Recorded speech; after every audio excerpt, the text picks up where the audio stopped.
Hey guys, it's Paul from Yoga Do. I just wanted to intro my blog about something that's creeping up on us, that's creating such a fear. And it doesn't matter if you're scared of dogs, cats, ghosts, goats. It doesn't matter, because there's this one fear that we all share universally.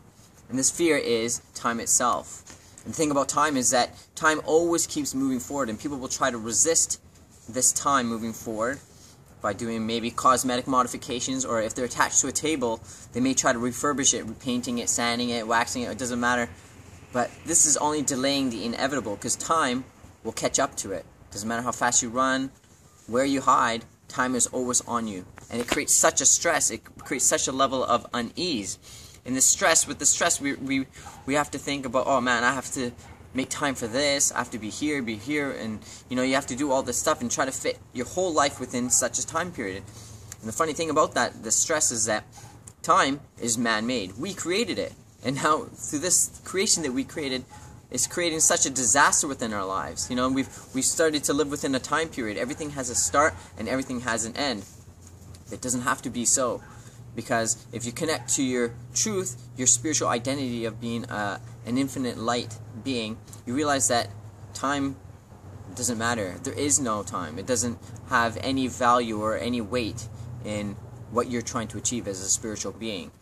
When you look at a leaf, for instance, as the seasons change one year, you look at a leaf on a tree, and the tree will die, and the leaf will fall, and the seasons will come again. The next following year there'll be a new leaf, but you won't hold attachment to that previous leaf. You'll be like, oh man, where was that leaf? And that's the problem with the fear that we have with time, is because we have such an attachment to things. We've become so emotionally attached to everything, even ourselves, because we spend so much time with it. Even if we're spending time making a table, we don't want to let it go. We don't want to sell that table because we spend so much time, we become emotionally attached. And our ego won't let us let it go.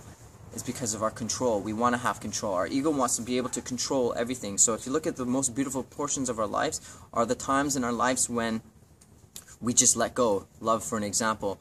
When you say you're falling in love, you're falling. And when you're falling, you can't hold on to anything. The only thing you can do is surrender to it. And when you surrender and you let go of your need to control, you experience such a beautiful love, an unfolding of love. So that's the thing about time. And just a quick intro I just wanted to give you, and if you want to read the full blog, it's at the 237.ca website, or my website at www.paulnijar.com. And check out my book. My book is now available on Amazon, Barnes & Noble, and it will be on my website, paulnijar.com. That's PAULNIJAR.com. My book's called Everything I Thought I Was and What I Came to Be. Alright, thank you. See ya.